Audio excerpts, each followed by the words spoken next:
اللہ تعالیٰ نے قرآن کریم میں فرمایا وَاعْبُدُوا اللَّهَ وَلَا تُشْرِكُوا بِهِ شَيْئًا، اللہ کی عبادت کرو اور اس کے ساتھ کسی چیز کو بھی شریک نہ کرو۔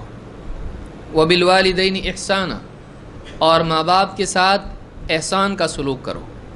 وَبِذِي الْقُرْبَى، اور جو قریبی رشتہ دار ہیں ان کے ساتھ بھی احسان کا سلوک کرو۔ وَالْيَتَامَى وَالْمَسَاكِينِ، یتیموں کے ساتھ اور مسکینوں کے ساتھ بھی۔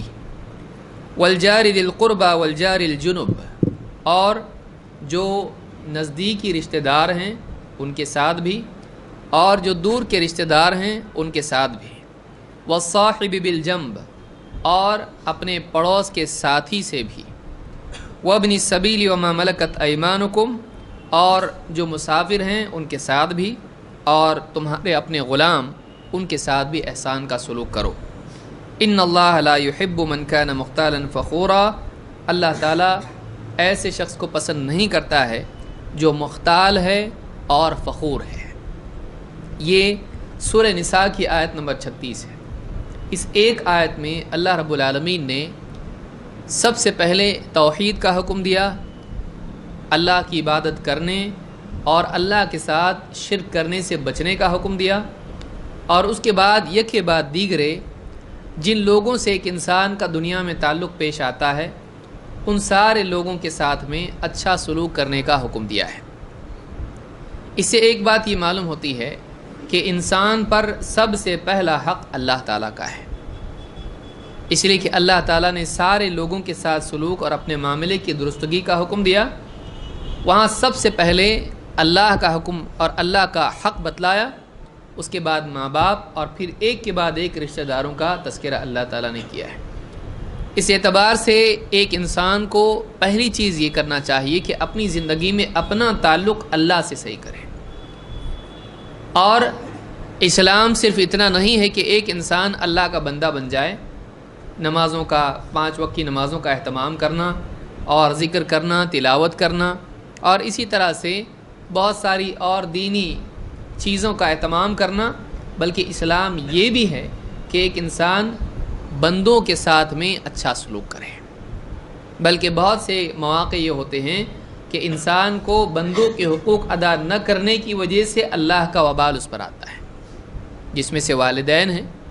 والدین کے ساتھ میں بدسلوکی کرنا آخرت میں عذاب تو ہے ہی ہے، لیکن حدیث میں اللہ کے نبی صلی اللہ علیہ وسلم فرماتے ہیں کہ 2 چیزیں ایسی ہیں کہ اللہ تعالیٰ ان کی سزا دنیا میں جلدی بھیج دیتا ہے، اور وہ کیا ہے؟ والدین کے ساتھ بدسلوکی اور البغی، حقوق الوالدین البغی و حقوق الوالدین۔ بغی کا مطلب ہوتا ہے زنا، بغی کا مطلب ہوتا ہے دوسروں کے خلاف سرکشی کرنا۔ تو اس ایک آیت میں اللہ تعالیٰ نے کئی لوگوں کے ساتھ حسن سلوک کی تعلیم دی ہے۔ کیا فرمایا؟ وَاعْبُدُوا اللَّهَ، اللہ کی عبادت کرو، وَلَا تُشْرِكُوا بِهِ شَيْئًا، اور اللہ کے ساتھ کسی چیز کو بھی شریک نہ کرو۔ بڑی سے بڑی شخصیت، پیڑ، پتھر، ستارے، چاند اور جنات اور نہ جانے کتنی مخلوقات، کسی بھی مخلوق کو اللہ کے ساتھ اس کی ربوبیت میں، اس کی الوہیت میں، اس کے اسماء و صفات میں شریک مت کرو۔ وَبِالْوَالِدَيْنِ إِحْسَانًا، اور ماں باپ کے ساتھ احسان کا سلوک کرو۔ وَبِذِي الْقُرْبَى، اور رشتہ داروں کے ساتھ اچھا سلوک کرو۔ وَالْيَتَامَى وَالْمَسَاكِينِ، اور جو یتیم ہیں، یتیم کون ہے؟ جس کے ماں باپ کا یا کسی ایک کا بچپن میں انتقال ہوا اس کو یتیم کہتے ہیں۔ بالغ ہونے کے بعد یتیم نہیں کہتے ہیں، بالغ ہونے سے پہلے وہ یتیم ہوتا ہے۔ والمساکین، مسکین جس کے پاس اپنی ضرورتوں کے پورا کرنے کی استطاعت نہ ہو مالی اعتبار سے۔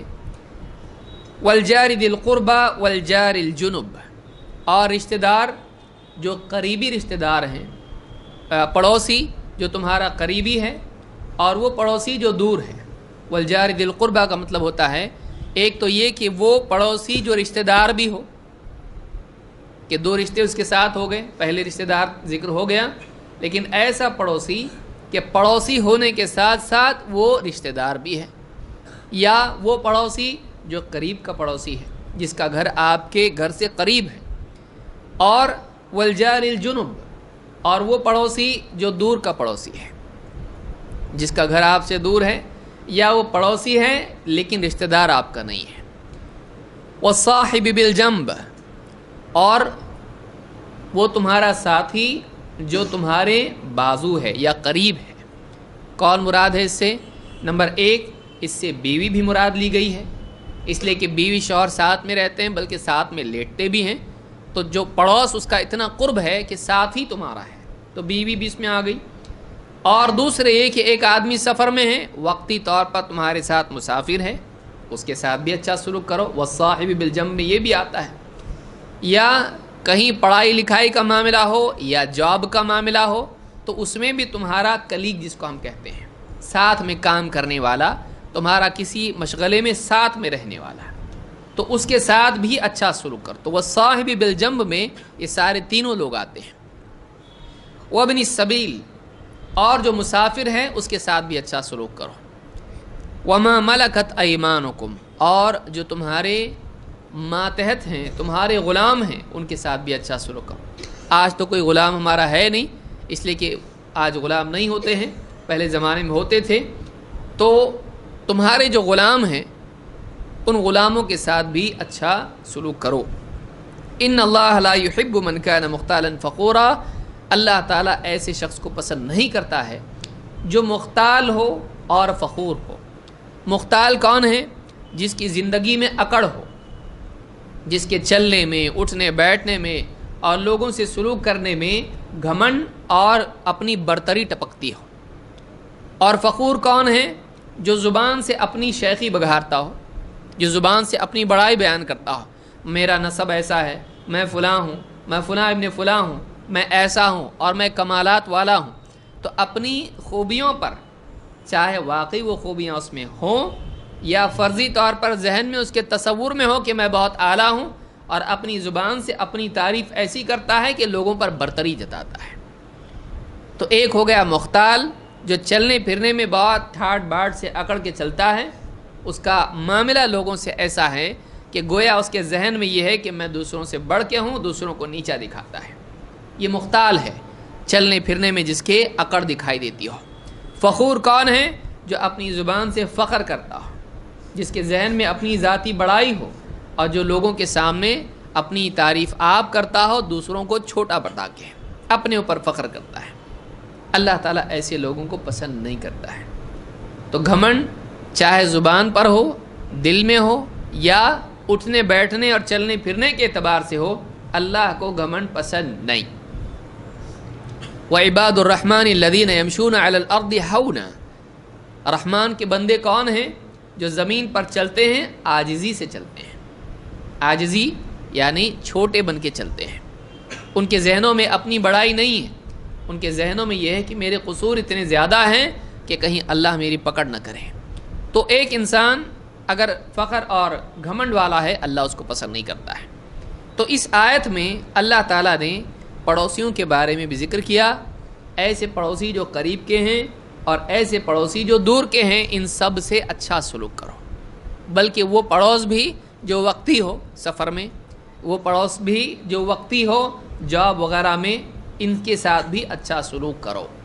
اسلام اس بات کی تعلیم دیتا ہے کہ ایک انسان دوسرے لوگوں کے ساتھ اچھا سلوک کرے۔ یہاں یہ نہیں کہا اگر مسلمان پڑوسی ہو تو اچھا سلوک کرو ورنہ ستاؤ اس کو، گھر چھوڑ کے بھاگ جائے، پان کھاؤ اس کے دروازے پہ تھوکو، گھر میں کچھ بھی آئس کریم اور یہ وہ لاؤ، مٹھائیاں لاؤ، ڈبے اس کے گھر کے باہر اس کے آنگن میں پھینکو، یہ کہا نہیں۔ بلکہ پڑوسی مسلمان ہو یا غیر مسلم ہو، تم اس کے ساتھ میں اچھا سلوک کرو۔ اس میں مسلمان اور غیر مسلم کی کوئی قید نہیں ہے۔ آج عام طور سے لوگ مسلمانوں کو اپنی کالونیز میں گھر بھی نہیں دیتے ہیں۔ ایک تو ان کا اپنا تعصب بھی ہوتا ہے، دوسرا یہ کہ مسلمان آج کسی پڑوس مل جائے کسی کو، گھر میں مار پیٹ کے شور شرابے، گالی گلوچ، اور پھر اس کے بچے پوری کالونی میں اور گھروں میں کچرا، اور یہاں وہاں وہ خود بھی کچرا، پریشان کر دیتا ہے لوگوں کو۔ سب لوگ ایسے نہیں ہوتے ہیں، لیکن مسلمانوں کی ایک چھبی ایسی بنی ہوئی ہے، مسلمانوں کی تصویر ایک ایسی بنی ہوئی ہے، اس لیے کہ بہت سے مسلمان دین سے دور ہونے کی وجہ سے ان کی زندگی میں اس طرح کی برائیاں آ جاتی ہیں۔ پچھلے درس میں ہم نے دیکھا تھا مسلمان پاک صاف رہنے والا ہوتا ہے۔ تو پڑوس کے اعتبار سے پڑوسیوں کے حقوق مسلمانوں پر کیا ہے؟ ہم ہمیشہ یہ سوچتے ہیں کہ انہوں نے ہمارے کام آنا چاہیے، ہمارے پڑوسی ہیں، حالانکہ ہوتا یہ ہے کہ ہم اپنے بارے میں کبھی نہیں سوچتے کہ ہم کس کے کام آئے ہیں۔ ہمیشہ آدمی کہتا ہے ہمارے پڑوسی اچھے نہیں ہیں، اور پڑوسی سے پوچھا جائے وہ بھی یہی کہتا ہے پڑوسی اچھے نہیں ہیں۔ تو سوال ہے کہ اچھا کون ہے پھر؟ یہ اس کے بارے میں برا بولتا ہے، وہ اس کے بارے میں برا۔ کیوں ایسا ہوتا ہے؟ اس لیے کہ انسان اپنی کرتوت پر دھیان کم دیتا ہے اور دوسروں کے بارے میں زیادہ توقعات رکھتا ہے۔